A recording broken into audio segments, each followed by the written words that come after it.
The deadly attack killing and injuring Wisconsin children, the elderly, band members, and cheerleaders by an SUV during the annual Christmas parade in Wisconsin was the last thing America needed.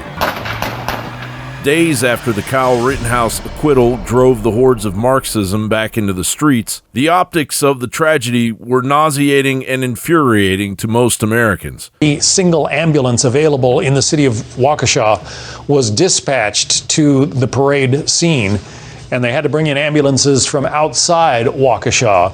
From the outset, the facts were hard to come by, even as the police held 2 press briefings revealing very little about the dead, the injured, the driver, and the details. That person struck by the officer was fired.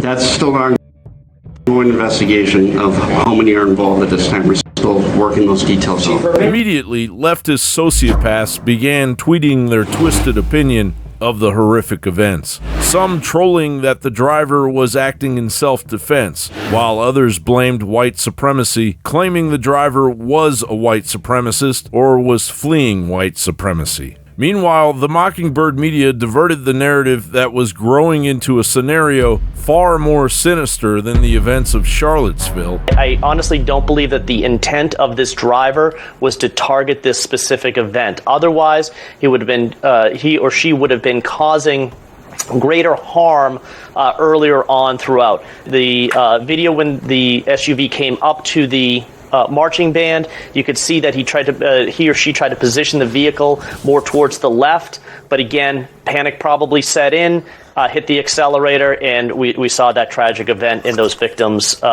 again, not even know that that vehicle was coming towards them. So the evidence is pointing more towards this not being a targeted attack on this event itself, and I think that should, calm officials throughout the country that, this isn't some sort of directed attack towards, holiday events.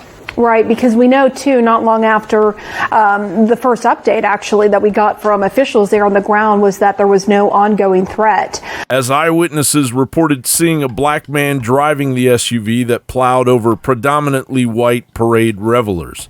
That's because I'm a white guy out of Waukesha saying black guys did it. Okay. But this is what her daughter said. Rick, I should inform you. It was a black guy with dreadlocks by himself. I don't know if you want to use that. Okay, well, listen, Rick. And I'm not, hey, I'm a black guy, so I'm not, saying that because I'm a white guy out of Waukesha saying black guys did it. Okay. While the left's rhetoric that dangerously leads all the way to the White House gradually became suspect in the whole debacle. But as the police scanner audio leaked info on social media, documentaries identifying tall, fat, lighter-skinned black males, dreadlocks, red shoes. The driver turned out to be Milwaukee rapper Math Boy Fly.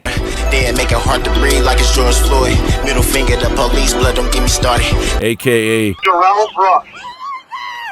Black male, late 30s, with a rap sheet of domestic abuse, including a felony for reckless endangerment. And before the media begins making excuses for Darrell E. Brooks, claiming that he was fleeing in panic and should not be regarded as a terrorist, numerous videos reveal that no police were pursuing him except for one on foot after he began driving over people. There was plenty of daylight. Brooks could see the women and children he was plowing over with the SUV. Brooks passed several streets that could have taken him far away from the crowd, and Brooks could have stopped the vehicle at any moment, or at the very least, driven it away from the crowd. But he kept on going, disregarding the innocent American lives that were beneath him. John Bound.